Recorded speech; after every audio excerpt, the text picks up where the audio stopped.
ମାନେ ବଡ ଦାଣ୍ଡରେ ନଦୀବ ଯାତ୍ରା ହବ ହବନି ରଥ ଗଡିବନି ଆଜ୍ଞା କାହିଁକି କାଠ ବୋଧେ ମିଳିବନି ରଥ ହେଇପାରିବନି ନାଇଁ ରେ କାଠ ମିଳିବନି ଆଉ ତାର କଣ ଅସୁବିଧା ହବ କଣ ଅସୁବିଧାଟା ହବ ହଁ କୋଭିଡରେ ଆଜ୍ଞା ରଥ ଗଡିଛି ନା ନାଇଁ ହଁ ହଁ ଗଡିଛି ନା ନାଇଁ ପୋଲିସ ବାଲା କାଣିଥିଲେ ପଡିବ ନା କିନ୍ତୁ ଏମିତି କଣ ଘଟଣା ଘଟିବ ଆଜ୍ଞା ରଥ ଗଡିବନି ନନ୍ଦିଘୋଷ ବନ୍ଦ ହେଇଯିବ ତା ତଳ ପଦ ଲେଖିଛନ୍ତି କଣ ଶରଧା ବାଲିକି ମୋର ସାଗର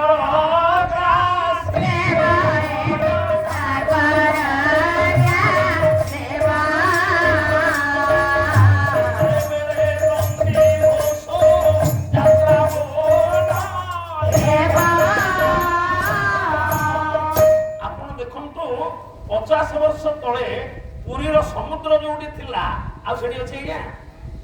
ଆସି ପାଖେ ପାଖେ ଆସିଗଲା ଏମିତି ସମୟ ଆସିବ ଯେତେବେଳେ ସମୁଦ୍ର ଜଳରେ ଶରଧା ବାଲି ବୁଡିଯିବ ଆଜ୍ଞା ଜଳମଗ୍ନ ହେଇଯିବ ଆଜ୍ଞା ପାଣିରେ ତ ବଡଦାଣ୍ଡ ବୁଡିଥବ ଶରଧା ବାଲି ବୁଡିଥବ ରଥ ଗଡିବ କେମିତି ଆଜ୍ଞା ତେଣୁ ଯେତେବେଳେ ରଥଟା ଗଡିବନି ରଥ ବନ୍ଦ ହେଇଯିବ କେତେ ଦିନ 6 ମାସେ ଆଷାଢ ମାସ ଆଜ୍ଞା ଆଷାଢ ମାସରୁ 6 ମାସ ଆଷାଢ ଶ୍ରାବଣ 2 ଭାଦ୍ରବ 3 ଆଶ୍ବିନ 4 କାର୍ତ୍ତିକ 5 ମାର୍ଗଶିର 6 ପୌଷ 7 ହେଉଛି ହଁ କେତେ 7 ହେଉଛି 7 ହଁ ନାଇଁ ଆଉ ଥରେ କଣ ଆଷାଢ ଆଷାଢ ଆଷାଢ ନଦୀ ହେଲା ହଁ ଆଷାଢ 1 ଶ୍ରାବଣ 2 ଭାଦ୍ରବ 3 ଆଶ୍ବିନ 4 କାର୍ତ୍ତିକ 5 ମାର୍ଗଶିର 6 এই 6 ମାସে ଯୋଉ ଦିନ ହବ ସେଇ ଦିନ କଣ ହବ ପୃଥିବୀ ବି ହୋଇବେ ସନ୍ତୋଷ ଅର୍ଥାତ ପାଣି ଛାଡିବ 6 ମାସେ ପାଣିରେ ବୁଡିକି ରହିବ ସେ ଯୋଉ 6 ମାସଟା ଆଜ୍ଞା ପୂଜକ ମାନେ ପଣ୍ଡା ମାନେ ପୂଜା କରିପାରିବେ ମୁଁ ସେଇ 6 ମାସରେ ତ ଛତିଆ ଯିବି ଛତିଆକୁ ଶ୍ରୀକ୍ଷେତ୍ର କରିବି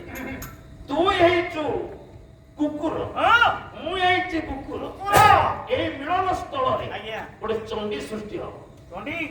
ନା ହବ କୁତାମ ଚଣ୍ଡୀ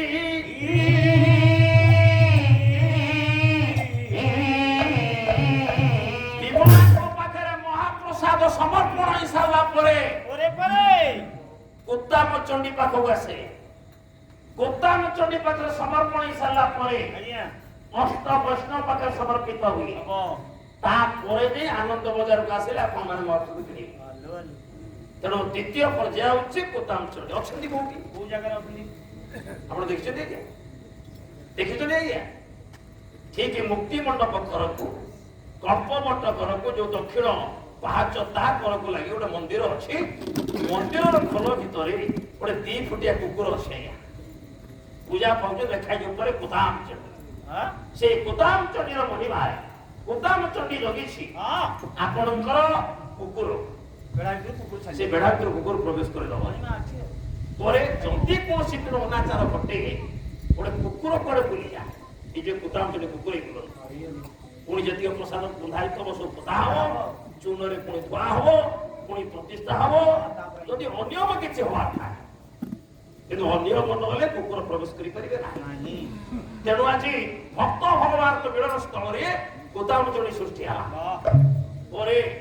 ଆଜି ବାବାଜୀଙ୍କର ମହିମା ନା ନାଇଁ ଧନରେ ପରେ ତାହେଲେ ଆନନ୍ଦ ବଜାର ମହିମା କଳ୍ପ ବୃକ୍ଷର ମହିମା କଣ